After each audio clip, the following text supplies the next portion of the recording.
Hello बच्चों, आप सभी कैसे हैं। आप सभी का स्वागत है मेरे इस यूट्यूब चैनल पर। आज हम लोग राम लक्ष्मण परशुराम संवाद समझने वाले हैं। तो चलिए शुरू करते हैं। और ये आज का सेशन बहुत ही मज़ेदार रहने वाला है। और इस चैप्टर से संबंधित जो भी यहाँ पे बातचीत हुई है, इससे आप पहले भी परिचित होंगे। तो अब जैसा आप जानते हैं कि राम लक्ष्मण परशुराम संवाद के कवि कौन है, तो तुलसीदास है। और तुलसीदास के बारे में कौन नहीं जानते हैं। तो चलिए इनका हम संक्षिप्त जीवन परिचय करते हैं। तो गोस्वामी तुलसीदास का जन्म आज के उत्तर प्रदेश में हुआ था और इनका जीवन काल 16वीं से 17वीं शताब्दी के मध्य माना जाता है। और इनका सबसे प्रसिद्ध महाकाव्य कौन है, तो सबसे प्रसिद्ध महाकाव्य रामचरित मानस। ये जो है अनन्य राम भक्ति और उनके सृजनात्मक कौशल के मनोरम उदाहरण है। इनकी प्रमुख रचनाएं हैं कवितावली, गीतावली, दोहावली, कृष्णावली, विनय पत्रिका, हनुमान बाहुकाव्य। तुलसीदास की रचनाओं में राम मानवीय मर्यादाओं और आदर्शों के प्रतीक है, जिनके मध्य से इनके माध्यम से उन्होंने क्या किया है कि नीति, स्नेह, शील, विनय, त्याग जैसे मूल्यों को प्रतिष्ठित किया है। मानव प्रकृति, लोक जीवन और जीवन जगत संबंधी गहरी अंतर्दृष्टि इनके काव्य में दिखाई पड़ती है। तुलसीदास संस्कृत के श्रेष्ठ ज्ञाता थे। उनका अवधी और ब्रज दोनों भाषाओं पर समान अधिकार था। जैसा आप यहाँ पे देख रहे हैं कि जो कृष्ण गीतावली है, दोहावली है और कवितावली है, ये सारी रचनाएं ब्रज भाषा में है। उन्होंने रामचरितमानस की रचना अवधी भाषा में की है। तो ये आपका जो काव्य संकलित है यहाँ पे, ये अवधी भाषा में है। काशी में उनका और विनय पत्रिका तथा कवितावली की रचना ब्रज भाषा में नहीं है। इसमें लिखा है कि काशी में उनका देहावसान हुआ था, मतलब उनकी मृत्यु हुई थी। यहाँ पे लाइन कुछ यहाँ पे गलत टाइप हो गया है। अब है, हम शुरू करते हैं इस पद को पढ़ना। तो क्या है इसमें प्रसंग, देखिए कि ये प्रसंग कब का है कि जब आप जानते हैं कि सीता के स्वयंवर में जब राम के छूने मात्र से ही शिव धनुष टूट जाता है, तो उसी समय परशुराम क्रोधित होकर वहां पे आते हैं। उस समय का ये प्रसंग है। तो देखत भृगुपति वेशु कराला, उठे सकल भय बिकल भुआला, पितु समेत कही कही निज नामा, लगे करन सब दंड प्रणामा। अब परशुराम वहां पर पधारते हैं। सबसे पहले हम शब्दार्थ देखते हैं, उसके बाद आप इसका अर्थ, अगर आपको शब्दार्थ याद हो जाता है तो आप स्वयं भी इसका व्याख्या कर सकते हैं। तो सबसे पहले भृगुपति, भृगुपति किसे कहा गया है, तो भृगुपति परशुराम को कहा गया है। वेशु मतलब वेश, रूप, कराला मतलब होता है भयानक, और सकल मतलब सभी भयंकर, विकल मतलब भय से आकुल, भुआला यहाँ पे राजा को कहा गया है। पितु समेत मतलब पिता के साथ सहित, निज मतलब अपना, दंड प्रणामा मतलब दंडवत होकर प्रणाम करना, मतलब पूरे शरीर के साथ लेटकर प्रणाम करना। इसमें क्या कहा गया है कि जब सभी राजाओं ने भगवान परशुराम के भयंकर रूप को देखा तो वे भय से कांप उठे। सभी राजा अपने अपने पिता और वंश का नाम बताते हुए परशुराम को दंडवत प्रणाम करने लगे ताकि उनका क्रोध शांत हो जाए। आप जानते हैं कि परशुराम क्रोधी स्वभाव के थे और ये सभी जानते हैं। और जैसे ही शिव धनुष टूटा वैसे ही परशुराम वहां पर आ गए, और उनको देखने के बाद, उनके भयंकर, परशुराम के भयंकर रूप देखने के बाद सारे राजा वो क्या हो गए, भय से कांप उठे। अब आगे है, जे ही सुभाए चित वही जित हितु जानी, सो जानिए जनु आई खुटानी, जनक बहोरी आई सिरु नावा, सिए बोलाई प्रणामु कराबा। इसमें क्या कहा गया है कि जेही मतलब जिसे, सुभाए मतलब स्वभाव से, चित वही मतलब देखते थे, हितु भलाई, खुटानी मतलब विपत्ति संकट, बहोरी मतलब फिर से, सिरुनावा मतलब सिर झुकाया, और सीए मतलब सीता, प्रणामों का अर्थ है प्रणाम। तो क्या हुआ कि जेहि सुभाए चित वही हितु जानो, मतलब परशुराम का क्या स्वभाव था कि परशुराम जिस व्यक्ति की ओर देखते थे वही समझता था कि अब उस पर संकट आने वाला है। मतलब जेहि सुभाए चित वही, मतलब देख, चित वही का अर्थ है देखते थे, भलाई से भी देखते थे। सो जानी जनु आई खुटानी, खुटानी का अर्थ यहाँ पर क्या है विपत्ति, वो समझ जाते थे कि अब उन पे विपत्ति आने वाला, अब उनका संकट आने वाला है। तभी राजा जनक फिर से उनके पास आए, सिर झुकाकर प्रणाम किया। सिरुनावा जनक बहोरी आई, फिर से आए, सिरुनावा सिर झुकाकर प्रणाम किया। सीए बुलाई प्रणाम करावा, और सीए को बुलाकर मतलब सीता माता को बुलाकर परशुराम के चरणों में प्रणाम करवाया। अबे आशीष आशीष दिन ही सखी हरसानी, निज समाज ले गई सयानी। विश्वामित्रु मिले पुनि आई, पद सरोज मिले देव भाई। अभय आशीष दिन ही, आशीष का अर्थ होता है आशीर्वाद, दीनी मतलब दिया, सखी मतलब उनकी सखियां हो गई, सीता जी की सखियां, हरसानी मतलब प्रसन्न होना, निज समाज मतलब अपने समूह समाज, सयानी मतलब बुद्धिमान स्त्रियां, पुनि मतलब फिर, सरोज कमल, समान चरण, और देव मतलब दोनों। इसका अर्थ क्या है कि आशीष दिन ही सखी हरसानी, परशुराम ने जब सीता को आशीर्वाद दिया यह देखकर सखी हरसानी, सखी जो है उनकी सीता की जो सखी है वो खुश हो गई, प्रसन्न हुई। निज समाज ले गई समानी, और जो चतुर बुद्धिमान स्त्रियां थी उनकी जो सखियां थी वो सीता को अपने साथ लेके चले गई, क्योंकि वो जितना जल्दी वहां से चाहते थे कि परशुराम के सामने से उन्हें सीता जी को हटा लिया जाए। विश्वामित्र मिले पुनि आई, इसके बाद विश्वामित्र जी आए और मिले पुनि आई, पद सरोज मिले देव भाई, और श्री राम, देव भाई कौन, श्री राम और लक्ष्मण, तो श्री राम तथा लक्ष्मण दोनों भाई उनके चरणों में झुककर प्रणाम करने लगे। अब आगे है, रामू लखनू दशरथ के टोटा, दिन ही आशीष देखी भल जोटा। राम ही चित्तई रहे थकी लोचन, रूप अपार मार मदमोचन। यहाँ पे टोटा का अर्थ है पुत्र, आशीष मतलब आशीर्वाद, भल जोटा मतलब सुंदर जोड़ी, चित्तई मतलब देखते रहे, लोचन नेत्र, अपार असीम, मार मतलब कामदेव, मद मतलब अभिमान, मोचन मतलब दूर करने वाला। तो इसमें क्या आप देख रहे हैं कि रामू लखनऊ दशरथ के टोटा, जो विश्वामित्र ने, जो राम लखन जो है, राम और लक्ष्मण है वो दशरथ के क्या है, पुत्र हैं। तो विश्वामित्र ने राम लक्ष्मण से कहा ये दोनों राजा दशरथ के पुत्र राम और लक्ष्मण हैं। दिन ही आशीष देखी भल जोटा, परशुराम ने उन्हें आशीर्वाद दिया, दिन ही मतलब दिया। इसके बाद भी श्री राम के अनुपम मतलब राम ही चित्तई रहे थकी लोचन, इसके बाद श्री राम के अनुपम मनमोहक रूप को एक टक से मत देखते रहे, चित्तई मतलब देखते रहे, रूप अपार मद मार मद लोचन, यहाँ पे मार का अर्थ है कामदेव। तो जो उनका दिव्य और मनमोहक सौंदर्य कामदेव को के गर्भ को मतलब कामदेव के भी घमंड को नष्ट करने वाला था, जो उनका इतना दिव्य सुंदर रूप था, उसे वो क्या कर रहे थे विश्वामित्र, एक टक से निहारते रह गए। अबे बहुरी बिलो की विदेह सन कहो, कहत भीर पूछत जानी अजान जिमी, व्यापऊ कोपु शरीर। अब इसमें क्या बोल रहे, बहुरी मतलब फिर, बिलो की मतलब देखकर, विदेह राजा जनक, सन से, काह का अर्थ है क्यों, भीर मतलब भीड़, जानी अजान मतलब जानते हुए भी अनजान बनकर, व्यापऊ भर गया, कोपु क्रोध, और शरीर शरीर।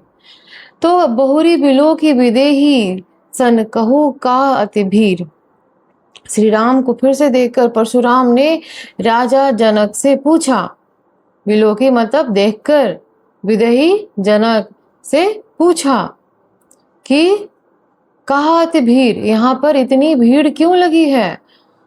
पूछत जानी अजान मतलब ये प्रश्न ऐसे पूछ रहे थे, पूछी जानी अजान जिमी मतलब ये प्रश्न ऐसे पूछ रहे थे, ऐसा लग रहा था कि उन्हें कुछ वास्तव में पता ही नहीं है। अनजान जिमी व्यापहु कोपु शरीर, और उनका ऐसे पूछते हुए उनका जो शरीर था कोप से, गुस्सा से भर गया। तो ऐसे प्रश्न पूछ रहे थे जैसे उन्हें कुछ पता ना हो, लेकिन वास्तव में उनके मन में धनुष टूटने की बात को लेकर वो क्रोध से भर चुके थे। समाचार कही जनक सुनाए, जेहि कारण महीप सब आए। सुनत वचन फिरी अनत निहारे, देख चाप खंड मही डारे। पहले शब्दार्थ को जानते हैं। समाचार मतलब घटना, वृतांत मतलब जो इसके पहले घटना हुई थी। कौन सी घटना हुई थी? तो यहाँ पे धनुष टूटने की घटना हुई थी। यही कारण मतलब जिस कारण, महीप राजा, अनत मतलब इधर उधर, निहारे मतलब देखा, चाप धनुष, खंड टुकड़े, और मही मतलब पृथ्वी। अब यहाँ पर देखिए कि समाचार कही जनक सुनाए, राजा जनक ने परशुराम को पूरी घटना सुना दी। और यही कारण महीप सब आए, मतलब किस कारण से, जो महीप मतलब जो राजा सब आए हैं उनकी घटना को सुना दिए कि राजा यहाँ पर जो एकत्र हुए हैं किस कारण एकत्र हुए हैं। सुनत वचन फिर अनत निहारे, यह वचन सुनकर परशुराम जो है अनत निहारे, मतलब अनत का अर्थ है इधर उधर निहारने लगे, देखने लगे। और देखे चाप खंड मही डारे, और जो चाप खंड है, जो धनुष का जो टुकड़ा है, उसे देखकर क्या हुआ, टुकड़े को जो है पृथ्वी पर पड़े हुए टुकड़े को उन्होंने देखा। अति ऋषि बोले बचन कठोरा, कहू जड़ जनक धनुष के तोड़ा। बेगी दिखाओ मूढ़ नता आजू, उल्टहु मही जाही जह लही तब राजू। इसका अर्थ है अतिरीस मतलब अत्यधिक क्रोध से, वचन कठोरा कठोर वचन, जड़ जड़ का अर्थ है मूर्ख, कई किसने, बेगी मतलब शीघ्र, दिखाओ दिखाओ, मुड़ बुद्धिहीन, उल्टाऊं मतलब उलट दूंगा, नष्ट कर दूंगा, मही मतलब पृथ्वी, और लही का अर्थ है जहां तक। अब इसका क्या है, अति ऋषि बोले वचन कठोरा, धनुष के जो इधर उधर टुकड़े बिखरे हुए थे उसे देखकर बहुत ही अत्यंत कठोर भाव में परशुराम बोले, क्रोधित हो गए और बोले। उन्होंने कठोर शब्दों में जनक से पूछा, कहूँ जड़ जनक धनुष के तोड़ा। कठोर शब्दों में राजा जनक से पूछा कि यह धनुष जो है किसने तोड़ा। बेगी दिखाओ मूढ़ न अताजू, मतलब फिर बोले उस व्यक्ति को, उस मूढ़ व्यक्ति को, मूर्ख को मेरे सामने तुरंत लाओ। उल्टा ही मई जह लही तब राजू, नहीं तो क्या करेंगे, नहीं तो मैं तुम्हारे पूरे राज्य को उलट पुलट के रख दूंगा, यानी नष्ट कर दूंगा। अब उसके बाद क्या हुआ कि अति डरू उतरू देत नृपु नाही, कुटिल भूप हर्षे मन माही। सुन मुनि नाग नगर नर नारी, सोच ही सकल त्रास और भारे। अति डरू मतलब अत्यधिक भय से, नृपु का अर्थ है राजा, उतरु मतलब उत्तर, कुटिल दुष्ट, भूप राजा, हर्षे प्रसन्न हुए, मनमाही मतलब मन में, सुर देवता, मुनि ऋषि, नाग मतलब नागलोक के निवासी, सकल मतलब सभी, त्रास भय, और उर हृदय। अब क्या हुआ, अति डरू उतरू देत निरपुर नाही, मतलब परशुराम के क्रोध को देखकर राजा जनक भय के मारे कोई उत्तर ही नहीं दे पा रहे थे, मतलब दे न सके। कुटिल भूप हर्षे मन माहे, जो कुटिल थे, जो दुष्ट थे, भूप मतलब राजा, हर्षे मन माहे, और दुष्ट राजा जो थे मन ही मन में प्रसन्न हो रहे थे। सुर मुनि नाग नर नारी, सोच ही सकल त्रास और भारी, मतलब जबकि जो है सुर देवता, ऋषि मुनि जो ऋषि हैं, नाग नर नगर के स्त्री पुरुष सभी जो है हृदय में गहरा भय और चिंता भर गया। सोच ही सकल त्रास और भारी, सबके अंदर जो है हृदय में गहरे मतलब भय और चिंता से भर गया कि आज हम लोग सारे राजा इस पृथ्वी पर बचेंगे भी या नहीं। अब आगे है, मन पछताती सिय महतारी, विधि अब सबरी बात बिगारी। भृगुपति कर सुभाव सुनि सीता, अरध निमेष कलप समबीता।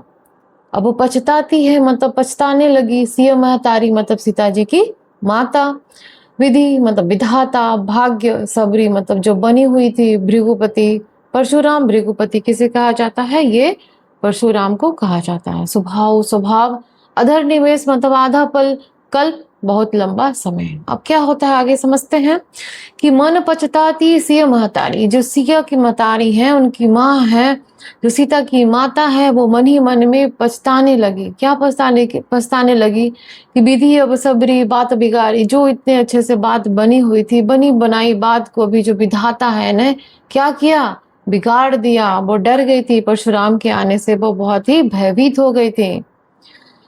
भृगुपति कर स्वभाव सुन सीता, परशुराम के क्रोधी स्वभाव को सुनकर सीता भी बहुत घबरा गए थे।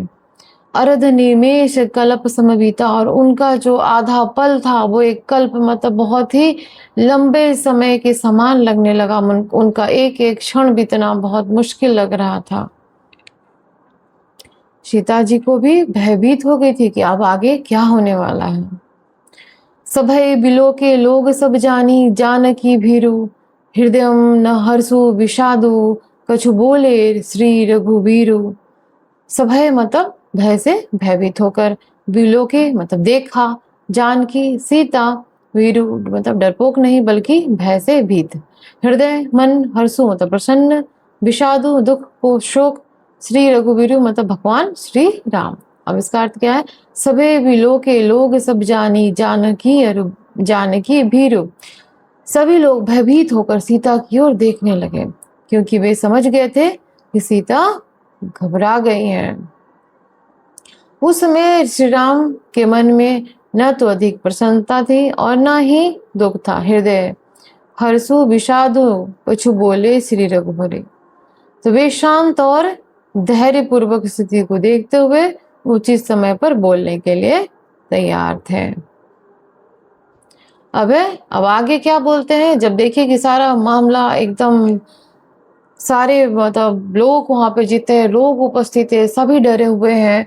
राजा जनक से परशुराम सवाल करते हैं, प्रश्न पूछते हैं, लेकिन राजा जनक को डर के मारे भयभीत होकर कुछ उन्हें बोला नहीं जा रहा है। इसी समय राम का स्वभाव कैसा दिख रहा है कि ना वो ज्यादा डरे हुए हैं, ना ही वो भयभीत है, ना ही वो खुश है। एकदम न्यूट्रल वे में हो के वो क्या कर रहे हैं, तो अपने बात को रखने के लिए तैयार हैं। अब क्या करते हैं कि नाथ शंभु धनु भंजनिहारा, होई है कि एक दास तुम्हारा, आगे सुका कहिए किन मोही, सुनी रिसाई बोले मुनि को ही। अब इसमें क्या बोलते हैं राम, यहाँ पे राम की विनम्रता आप देखने के लिए आपको मिलेगा, विनम्र स्वभाव से आप अवगत होंगे कि नाथ शंभु धनु भंजनिहारा। नाथ मतलब श्री राम ने विनम्रता से कहा, हे नाथ, शंभु धनु मतलब ये जो शिव धनुष है, भंजनिहारा मतलब तोड़ने वाला, होइए क्यों एक दास तुम्हारा, ये जो शिव धनुष तोड़ने वाला है कोई आपका दास ही होगा। आगे सु का कहिए किन मोही, मतलब कृपया मुझे बताइए, आज्ञा दीजिए। तो क्या बोलते हैं कि सुनी रिसाई बोले मुनि को ही, और यह सुनकर जो परशुराम है और अधिक क्रोधित होकर बोले, क्या बोले, तो सेवकु सो जो करे सेवकाई, अरि करनी करी करिए लड़ाई, सुनहु राम जही शिव धनुष तोड़ा, शस्त्र बाहु सम सो रिपु मोरा। इसमें क्या बोलते हैं कि सेवकु सो जो करे सेवकाई, सेवक तो वो होता है जो सेवा का काम करता है, स्वामी की सेवा करे। अरि करनी करी करिए लड़ाई, कि जो शत्रु जैसा कार्य करे उससे तो युद्ध ही किया जाता है। सुनहु राम जही शिव धनुष तोड़ा, मतलब सुनो राम, हे राम जिसने शिव धनुष तोड़ा है। शस्त्र बाहु समसो रिपु मोरार, वो क्या है, शस्त्र बाहु के समय, रिपु मतलब शत्रु, वो शस्त्र बाहु के समान मेरा शत्रु है। तो सहस्त्र बाहु मतलब 1000 बाहों वाली ये उनका शत्रु है, क्योंकि इनके बारे में आप पहले ही जानते हैं कि सहस्त्र बाहु जो थे उनके पिता जी के पास से कामधेनु गाय चुरा लिए थे, किडनैप कर लिए थे उसका। तो उसके बाद उन्होंने क्या किया था, क्रोधित होकर उन्होंने सहस्त्रबाहु की हत्या कर दी थी। इसलिए कहा गया है इसमें सहस्त्रबाहु के समान, वो जो शिव धनुष तोड़ा है वो उनके समान शत्रु है। अब क्या बोलते हैं आगे, सो बिलगाऊ बिहाई समाजा, न तमारे जय है सब राजा, सुनी मुनि वचन लखन मुस्काने, बोले परसु धरी अपमाने। सो बिलगाऊ बिहारी समाचा, माता परशुराम ने कहा उस धनुष को तोड़ने वाले को सभा से अलग कर दो। बिहारी मतलब छोड़कर, मतलब वहां से अपने जो राजा सारे एक जगह जो सम्मिलित है उनसे बोलो कि जो इस शिव धनुष को तोड़ा है वो धनुष तोड़ने वाला को अलग कर दो, न तो मारे जाइए सब राजा, नहीं तो जितने यहाँ पे उपस्थित राजा हैं सब मारे जाएंगे। सुनी मुनि बचन लखन मुस्काने, और ये वचन सुन के जो लखन है, जो लक्ष्मण जी है, वो तो मुस्कुराने लगे। बोले परशु धरी अभिमाने, और वह ये सुनकर लक्ष्मण मुस्कुरा दिए और परशुराम से व्यंग पूर्वक बाद में मतलब उनका अपमान करके व्यंग पूर्ण ढंग से बात करनी शुरू की। बहु धनु ही तोरी लड़काई, कभू न ऐसी रिस्किनी गुसाई। यही धनु पे ममता कही है तो, सुनी रिसाई कह भृगुकुल केतु। अबे बहुधनी तोरी लड़काई, मैंने तो बचपन में, लड़काई मतलब बचपन में, धनुई मतलब धनुष। लक्ष्मण ने कहा हे स्वामी, बचपन में तो मैंने ऐसे धनुष बहुत तोड़े हैं, कभू न ऐसी असी रिस्किनी गुसाई, लेकिन तब ने तो आपने इतना क्रोध किसी ने नहीं किया, आपने भी नहीं किया। यही धनु पे ममता कही होती, और इसे धनुष पे आपको इतनी ममता क्यों है, इतना मोह क्यों है। सुनी रिसाई का भृगुकुल को केतु, और लक्ष्मण की यह बात सुनकर परशुराम, भृगुकुल केतु किसे कहा गया है, तो परशुराम को कहा गया है। तो सुनकर परशुराम का क्रोध और बढ़ गया। यहाँ पे शब्दार्थ है वो आप याद कर लीजिएगा। आगे है हे नृप बालक, काल बस बोलत तो ही न संभार, धनु ही सम त्रिपुरारी धनु विदित सकल संसार। अब परशुराम क्रोधित बोलते हैं रे नृप बालक, अरे राजकुमार, नृप मतलब राजा, रे नृप बालक मतलब राजकुमार, काल बस बोलत तो ही न संभार, मतलब तुम्हारी जो काल के बस में आके बोल रहे हो, मतलब तुम्हारी मृत्यु निकट आ गई है, तभी तुम बिना सोचे समझे ऐसी बातें कर रहे हो। धनु ही सम त्रिपुरारी धनु विदित सकल संसार। धनु ही सम मतलब ये जो धनु ही है, क्या तुम्हें नहीं पता है, यह भगवान शिव का धनुष है। त्रिपुरारी धनु है, मतलब त्रिपुरारी किसे कहा गया है, शिव को कहा गया है। तो ये धनुष किसका है, तो भगवान शिव का है। विदित सकल संसार मतलब जो पूरे संसार में प्रसिद्ध है, पूजनीय है, सारा संसार इसे जानता है कि ये किसका धनुष है, तो ये भगवान शिव का धनुष है।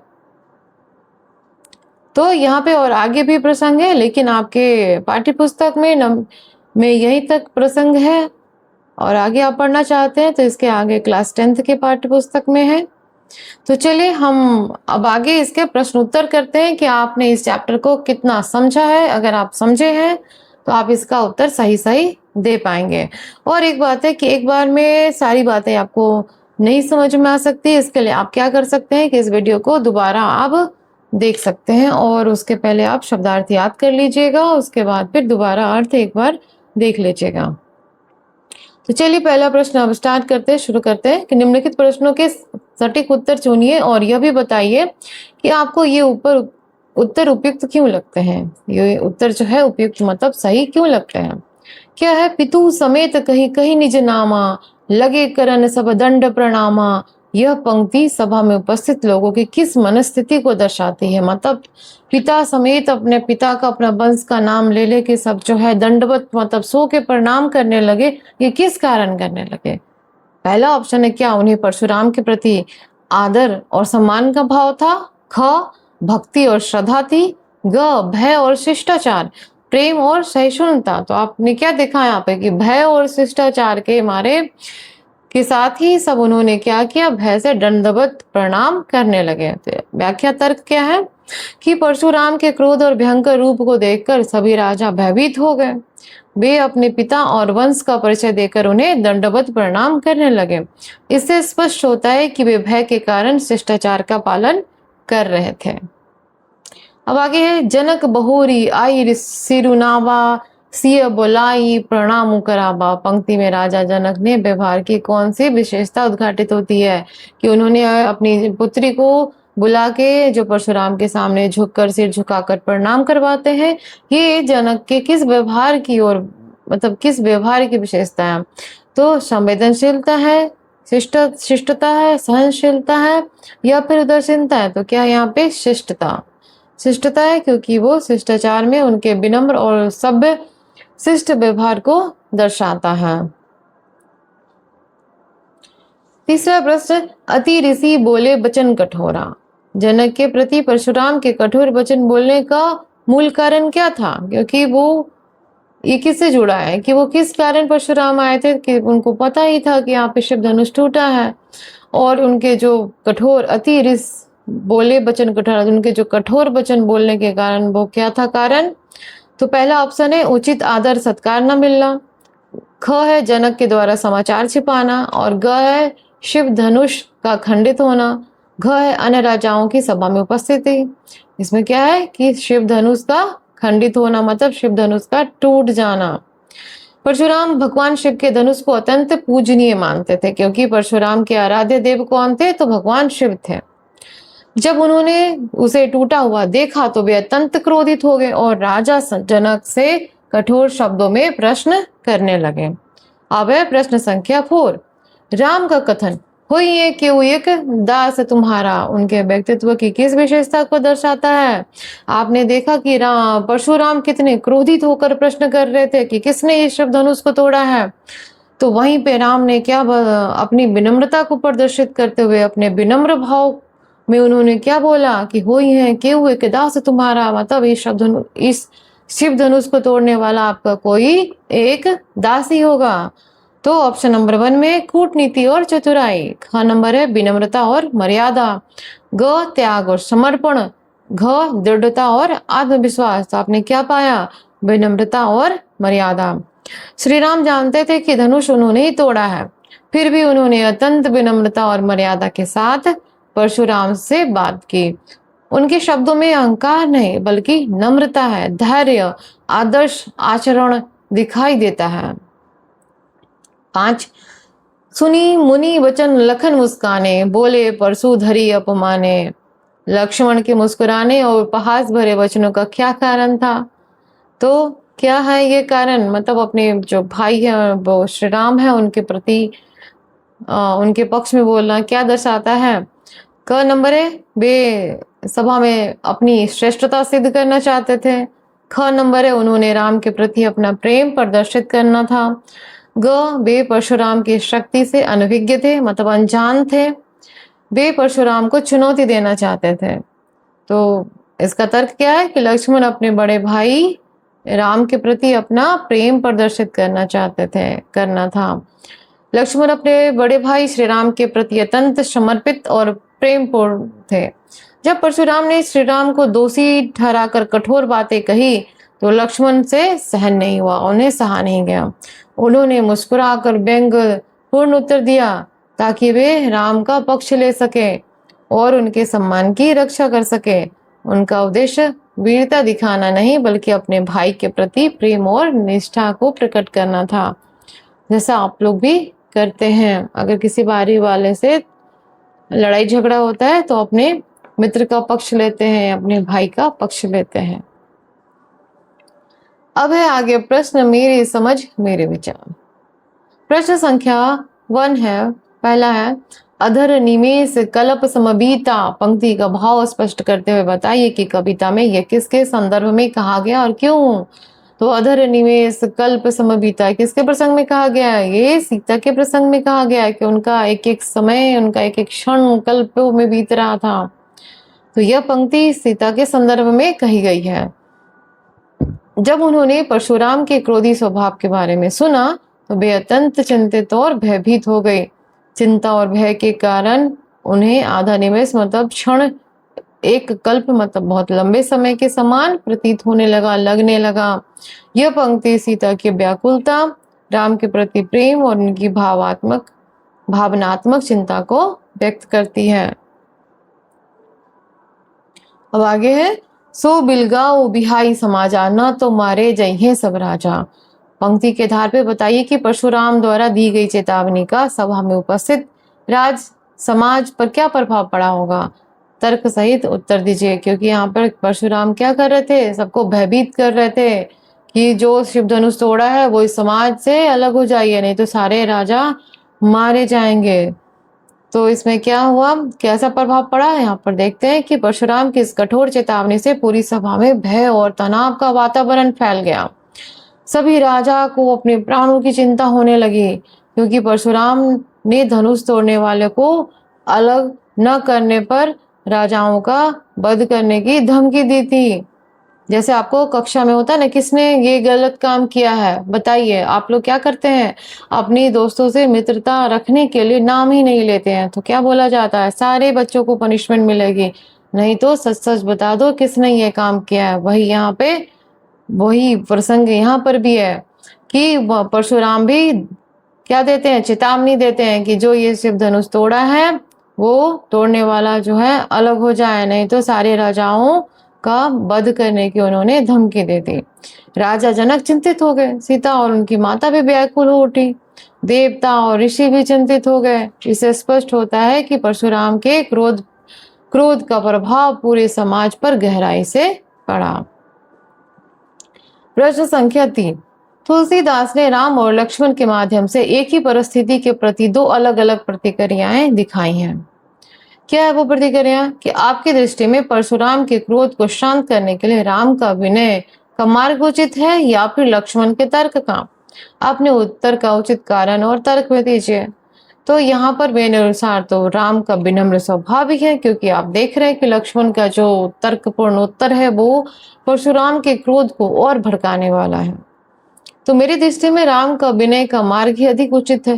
क्रोधित व्यक्ति को शांत करने के लिए विनम्रता, धैर्य और संयम अधिक प्रभावी होते हैं। श्री राम ने पूरे प्रसंग में मर्यादा और सम्मान बनाए रखा, जिससे स्थिति बिगड़ने के बजाय धीरे धीरे सामान्य हुई। इसके विपरीत लक्ष्मण ने क्या किया, लक्ष्मण के तर्क और व्यंग से परशुराम का क्रोध और बढ़ गया।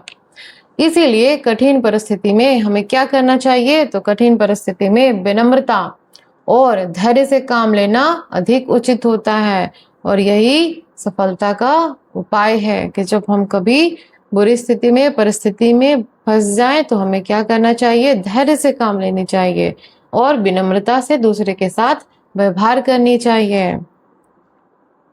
अब है आगे प्रश्न, हृदयम नहर्षु विषादु कछु बोले श्री रघुवीरो।